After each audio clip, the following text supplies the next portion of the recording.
I used to think Willow Creek was a kind place, small, quiet, and honest. But I learned that quiet towns hide loud secrets. Ours was no exception. The same people who brought you pies after church would whisper your ruin before sunset. I was 19 when I learned that. My name's Nora Hale, and the Hale farm had been in my family for 3 generations, until debt took root deeper than the corn ever did. That evening, the sun bled red across the hills when a silver pickup rolled up the dirt road. Vernon Cross stepped out, polished boots, polished smile, and eyes that could cut glass. "Miss Hale," he said, tipping his hat just enough to mock respect. "Your grace period's done. Either pay by Friday or vacate the property." His words landed like stones in my chest. I stood there, arms wrapped around myself, pretending the wind was what made me shake. That night, Aunt Betty sat by the window, rosary in hand, eyes fixed on the darkening road. "There's one way out, Nora," she whispered.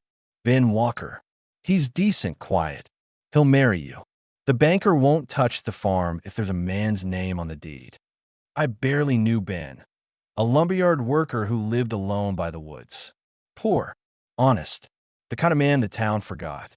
But when survival starts whispering, pride stops answering. So the next morning, I agreed. Not out of love, out of need. The wedding was small enough to feel like a secret. No music, no flowers, just a borrowed dress and whispers from the pews. "Poor girl," someone muttered behind me. "Married a man who can't even afford a ring." I kept my chin high, though my cheeks burned. Ben stood beside me, tall, broad-shouldered, his brown eyes steady but unreadable. He didn't speak much, not even when the preacher said, "You may kiss the bride." He only brushed my hand, as if afraid to break something fragile between us. When we reached his trailer that night, I felt the world shrink. The place was barely holding together, tin walls, a sagging porch, one flickering light. Inside, the air smelled of sawdust and coffee. "It's not much," he said quietly, setting my suitcase down. "But it's home. Yours too now." I nodded, forcing a smile. "It's nice." It wasn't. But there was something in his voice, humility, or maybe sorrow, that kept me from saying so. Days turned to weeks. Ben worked from dawn till dusk at the lumberyard. Every evening, he came home with small offerings, a handful of wildflowers, a dented thermos of coffee, once even a secondhand book of poems. He'd sit by the window, reading by lamplight, and I'd watch him, the way his jaw tightened when he thought, the quiet strength in his hands. But the town didn't see what I saw. At the market, Martha Jennings, the grocer's wife, eyed me with a smirk. Didn't think a Hale girl would end up selling eggs. Guess money doesn't buy manners anymore. I smiled politely, like Mama taught me, but her laughter stayed with me all day, like a splinter under the skin. At night, I'd lie awake beside Ben, listening to the creak of the trailer, the far-off hum of the mill. He was kind, always kind, but distant, as if half his life lived somewhere I couldn't follow. And every Friday night, without fail, he disappeared. Said he was helping a friend with repairs. Never told me who. Never said where. Something in me began to twist, a small, sharp doubt that grew louder in the silence. It was near midnight when I woke to the sound of the truck engine fading into the woods. The clock read 2:07. Curiosity, or maybe fear, drove me out of bed. I slipped on my coat and followed the sound through the trees. The night was cold enough to bite. My boots sank in soft earth, branches whispering above me. Ahead, a faint orange glow flickered through the dark. I crept closer, an old barn, when I thought had been abandoned years ago. Through a crack in the wall, I saw light, movement, and Ben. But not the Ben I knew. He wasn't in his work clothes. He wore a pressed shirt, sleeves rolled, and spoke with two men beside a sleek black SUV that didn't belong in Willow Creek. "The merger's set for next quarter," one man said. "Once the Hale land secured, we can move the expansion north." Ben nodded. His voice was calm, confident. "Keep everything under my name for now. No one suspects a thing." My blood ran cold. He wasn't poor. He wasn't some drifter working for wages. He was lying to everyone, especially me. A twig snapped under my foot. The sound cracked the night like a gunshot. Ben's head turned instantly. His eyes met mine through the shadows. Nora, his voice cut sharp. What are you doing here? I didn't answer. I ran. Through the trees, through the cold, through the lies I'd built my life around. And for the first time since our wedding day, I was truly afraid of the man I'd married. Morning came gray and hollow. The trailer felt colder than it ever had before. I'd packed a small bag, just clothes, a few keepsakes, and Mama's old locket, when the sound of Ben's truck tires on the gravel froze me. He stepped inside quietly, shoulders drawn tight, eyes unreadable. You followed me, he said. Not accusing, just stating it. I swallowed the lump in my throat. You lied to me. He didn't deny it. Just stood there, his boots still wet from the morning dew, hands hanging loose at his sides. For a long moment, the silence pressed between us like a wall. Then he spoke. You were never supposed to find out like that. He exhaled, slow, heavy. The truth is, I was the one who bought your parents' debts. The words hit me like a slap. What? I paid off the bank years ago, he said softly. Your father worked for my family at the old mill. When that fire broke out, he saved my life. I owed him everything. After he passed, I heard what Vernon was planning.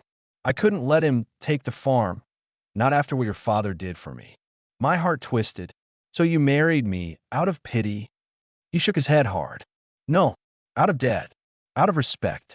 I thought. He hesitated, looking away.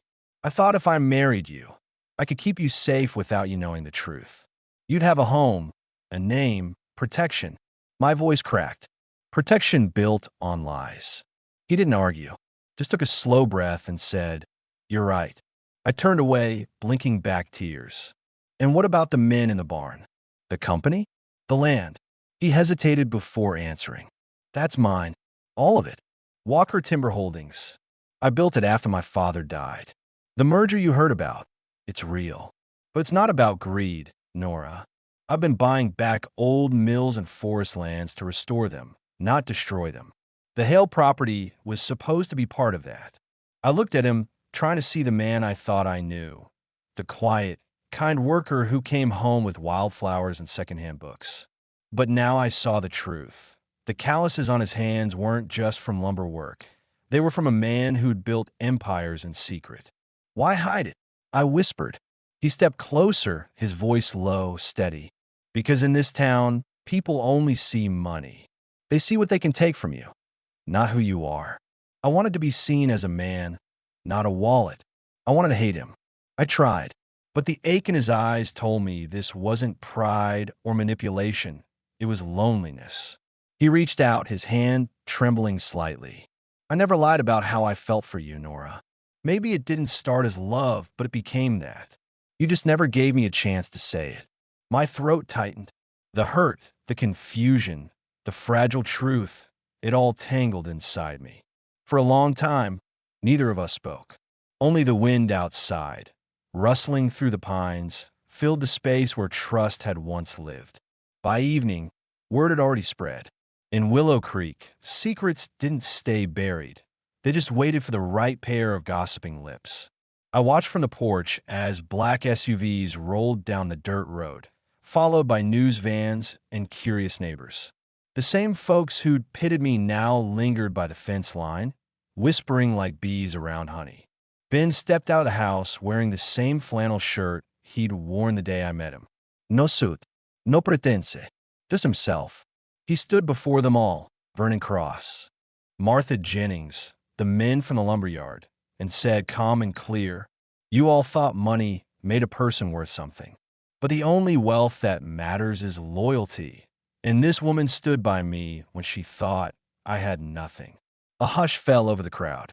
Even Vernon's smirk faltered. I didn't know what to say. The same people who'd call me foolish now stared as if I were someone new. But I wasn't.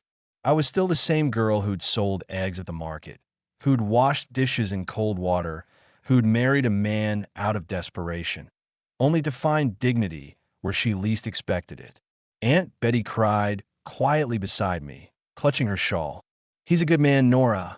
she whispered. He always was. Maybe he was.